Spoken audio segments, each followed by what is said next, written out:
আমরা সংস্কারও চাই, আমরা নির্বাচনও চাই। 17 বছরে বিএনপির লোক মহিলা ভূত হয়ে গেছে, একটাও নাই। এখন আপনারা বলেন বিএনপির লোক প্রশাসনে বসে রয়েছে। অপ্রয়োজনীয় সংস্কার যেটা আরও বিপদ ডেকে আনবে, এমন সংস্কার আমাদের প্রয়োজন নাই। আমাদের দেশের যে বর্তমান অবস্থাটা, নির্বাচন সংস্কার, আমরা সংস্কারও চাই, আমরা নির্বাচনও চাই। কোন সংস্কারটা চাই? যেটা দেশের মানুষের জন্য প্রয়োজন। অপ্রয়োজনীয় সংস্কার যেটা আরও বিপদ ডেকে আনবে, এমন সংস্কার আমাদের প্রয়োজন নাই। এখন তো সরকার চলতেছে, একটা সরকার আছে ভালোই। এনসিপির এক ভাই ওই বয়সে, আমি কমিশনার হই নাই, আমি কমিশনার হয়েছিলাম 5 বছর। কমিশনার থেকে অভিজ্ঞতা অর্জন করে তারপর রাজনীতিতে জিয়া রহমান সাহেবের সঙ্গে রাজনীতি করা শুরু করি, আজকে এই পর্যন্ত আসছি। আমাদের এই সন্তান তুল্য এই ছেলেদেরকে কী বলে অ্যাড্রেস করব আমি ঠিক বুঝতে পারি না। এদেরকে আমি চিনি, সবাইকে আমি চিনি, ভালো ছেলে।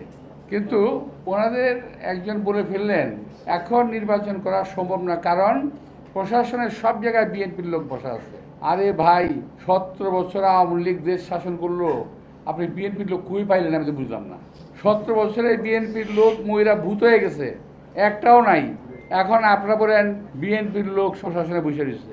এই সমস্ত কথাবার্তাগুলা নেহায়েতই বাচ্চাদের কথা মতো বলতেছেন। বাচ্চারা যেমন কথা বলে, আমি খাবো না, কেন খাবো না? খাবো না। তো আমি নির্বাচনে যাব না, কেন যাব না? যাব না, বিএনপি বসে রয়েছে।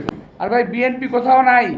যদি এই দেশকে আপনারা বাঁচাতে চান, আপনারা দাবি করেন যে আপনারাই এই দেশকে মুক্ত করেছেন, তা যদি হয় আরেকবার দেশটাকে মুক্ত করেন না। দেশের প্রশাসনের বিভিন্ন প্রতিষ্ঠানের আওয়ামী লীগের দালালরা বসে আছে, তাদেরকে কেন আপনারা বের করেন না? লিলি হালাল বিউটি সোপ, বিএসটিআই কর্তৃক সনদপ্রাপ্ত দেশের প্রথম হালাল বিউটি সোপ, দীপ্তিময় উজ্জ্বল ত্বকের জন্য। এই আওয়ামী দোসর, আওয়ামী দালাল যারা পুলিশে আছে, যারা বিভিন্ন প্রতিষ্ঠানে আছে, তাদের সবাইকে চিহ্নিত করে সাজার আওতায় আনতে হবে, কারণ তারা 17 বছর আওয়ামী লীগকে সাহায্য করেছে ক্ষমতা প্রদানের জন্য।